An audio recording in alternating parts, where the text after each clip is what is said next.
1,002 years before the foundation, the incursion war of the Demon King's army began.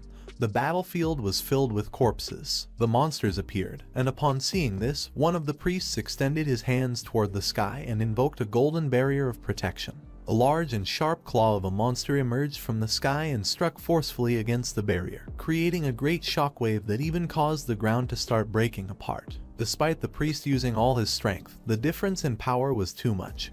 He opened his mouth and began to scream, determined not to give up. But the overwhelming force of the monster was too much, and the golden barrier shattered into pieces, causing the knights to be thrown backward. The monster crushed the priest with little effort, leaving only a blood-filled crater. Not far away were several knights. Their leader gave the order for them to return to formation. He clenched his teeth tightly, and his eyes filled with despair, but even so, he was not willing to give up, ordering the others to keep pressing on until they fell. One of the priests behind him began pointing forward and, with a surprised expression, mentioned that someone was approaching them. At that moment, Cyan drew his sword and began to fall from the sky toward the monster. Our boy moved quickly and launched some powerful slashes with which he gravely wounded the spider. He landed on the ground and it opened its mouth and began to scream in agony. Upon seeing Cyan, the captain's eyes filled with joy and hope. He couldn't help but smile since the rumors about him were true. He had thought that Cyan had gone to the western lines, but just as they said, he had arrived to help them at just the right moment. The priest who was by his side started smiling, thinking that Cyan had come to save them. With a serious expression, Cyan asked all the injured to step back, as he was going to take care of everything. The giant spider opened its mouth and prepared to launch a powerful mana ball. But just then, our boy jumped and disappeared from the area without leaving a trace. The monster launched a powerful burst of energy toward the area where Cyan was. The attack was so powerful that it destroyed everything in its path. The spider began to smile, thinking that Cyan must be dead. But to its surprise, our boy was still alive. And while resting the sword on his shoulder, he mentioned that he was a little excited because he had heard this was a special rank monster. Cyan was sitting on top of the monster's head, realizing that it was too slow. Upon hearing his voice, the spider couldn't help but start to feel fear and sweat, not knowing when he had gotten closer. Cyan used the skill called Void Sphere, brought his hand close to the spider's head, and began to summon a powerful energy sphere. Once the sphere became a bit larger, our boy jumped and threw it at the spider, destroying its head without leaving a trace. Boris, who was also on the battlefield, couldn't help but start smiling and clapping, praising our boy for being impressive. It was no longer surprising to him that Ashel valued him so much. Cyan turned to Boris, started staring at him intently and mentioned that he remembered that he was in the rear guard with Ashel. Boris put his hand behind his back, approached him, started touching his cheek and with a smile explained that he had come here because he had heard that the northern lines needed reinforcements. But Cyan had taken care of things. Our boy simply closed his eyes and decided not to talk about it. Several hours later, they lit a bonfire. He left the sword next to a stone, sat on top of it, started watching the fire, and with a calm look explained that everyone was on the verge of dying, and that this war was endless. Boris began to observe in silence. Cyan put the branch into the fire. It had already been a year since the Verts commanded the elite knights who had been at the front to deliver the crown to Emperor Lionel. The battlefield was a mess. The monsters had taken advantage of the opportunity when the lines had weakened and had begun to invade. This war had no end. The flames of the fire grew more intense, and with an empty expression our boy said that all this was due to Emperor Lionel's greed, and if Ashel hadn't asked him to come, he wouldn't even be here. Boris rested his hands on his waist and with a smile responded that it was very risky to say that. He was in the same situation as Cyan, so he couldn't say otherwise. Cyan's attention focused on him. He was somewhat surprised since he thought the Emperor had brought Boris here. Boris closed his eyes and began to show a confident smile, explaining that he had been chosen for his talents, and he believed that his personality aligned more with Ashel's. Boris began to use his power and started extracting the mana from the spider's corpse. The sphere that Cyan had used to kill the monster appeared in Boris's hand. He put his hand under his chin and revealed that he collected the traces of mana that Cyan had used and then transformed them into spheres. He used his power and the sphere turned into a small ball.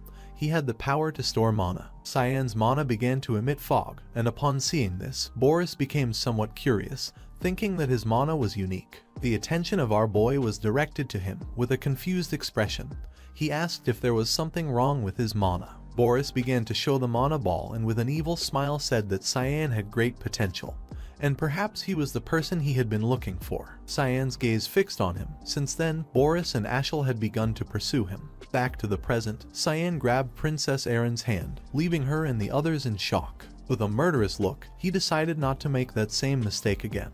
Boris went on alert without knowing who Cyan was, but our boy knew it wasn't a good idea to give mana to this guy. Boris's gaze fixed on Cyan, and upon observing closely, he didn't take long to recognize him. Leximus panicked, and with a surprised expression, she asked why Cyan was behaving this way. Boris began to touch his head, extended his hand toward them, and explained that it was a misunderstanding and that he was simply checking the students' skill levels as an instructor. Despite hearing this, Cyan did not lose his composure and remained firm. With a determined gaze, he revealed that he had never before heard that such a thing was necessary. He could not believe that Boris had been hired as an instructor. Boris began to deny with his hands, and with a kind smile mentioned that they should not do it if they felt pressured to do so, apologizing to the princess if he had made her feel uncomfortable. Erin put her hand near her mouth and, while she was as red as a tomato, accepted Boris's apologies, while on the other side, Cyan stood firm and asked him to leave before they felt even more uncomfortable. Cyan was so hostile that he didn't know how to react. With a panicked smile, he decided to leave. Boris placed his hand over his chest and bowed his head toward him. Our boy began observing him in silence. Boris turned his back on them and started walking away. Lunav's attention fixed on him. She began staring at him intently and wasn't sure if she had heard about him before. With a serious expression, Leximus asked Cyan to let go of Erin's hand. Upon hearing this, Cyan turned around and with a calm look decided to comply with her. Our boy let go of her hand and apologized. Erin began touching her wrist, and with a confident smile responded that she was sure he had his reason for it. Cyan remained silent, and several seconds later, Erin started blushing like a tomato. She grabbed Leximus's hand, leaving her somewhat confused, and both ran out of the area, explaining that she had something urgent to attend to. Both Cyan and Lunav were somewhat confused upon seeing her behavior. Lunav turned to him and, full of curiosity, asked if he had known Boris before. With a calm gaze, he replied that a little. Lunav began to smile, thinking that he was impressive since she had never heard of him before. Cyan turned his back on her and started walking away, advising her not to try to learn anything more about him and under no circumstances should she approach him. Lunav began to observe Cyan and she could not help but feel confused, realizing that he was somewhat irritated. His words had made her more curious. After a few minutes, Cyan went to the royal hall and began to use the power of the ring, causing fog to begin emerging from it. He started smiling and a mountain of candies began emerging from the ring. Seeing this, his daughter could not help but feel excited. Without hesitating for even a second, she jumped onto the mountain of sweets, thinking she was rich in candies. Emily, who was next to her, sighed, while on the other side, Brian, who had his hands on his hips, began to show a smile. Cyan turned towards them and praised them for doing a good job while he was not present. With a smile, Brian replied that Cyan had also worked very hard. Emily, who had her arms crossed, mentioned that Brian kept preventing her from cooking. Cyan also crossed his arms and with a smile said that he thought she liked it when others cooked for her. Emily let out a sigh, explaining that she felt as if they had taken away her job. Upon hearing this, Cyan decided to go train with Brian. He was very tired and not very sure about this, asking if now. Cyan turned to him and with an evil smile, started pointing at him with his finger and replied that right now, asking him to go change. Despite the fact that Brian didn't feel like it, he had no other choice but to obey. Once he changed, they both went to the training field. Upon arriving, Cyan was somewhat surprised to see that someone was still training. Seeing this, Brian's eyes filled with surprise. It was a woman, who was breathing heavily and very tired. But even so, she gripped the sword tightly. She began to swing the sword forcefully. Her attacks were precise and sharp. Cyan and Brian started watching her, and Brian mentioned that she was handling a claymore of her size with ease. To our boy, she was impressive. It was Leximus. Her eyes were full of determination. Cyan began to show a smile, thinking that she was going to be praised as the best swordswoman on the continent in the future. Cyan went down the stairs and grabbed one of the wooden swords. He decided to see how much she had improved. She turned around and upon seeing Cyan, she couldn't help but feel surprised, not knowing what he was doing here. She became confused and asked what he meant by this. Cyan grabbed the wooden sword, approached her, placed the sword on his shoulder, and with an excited smile asked her to take the first step.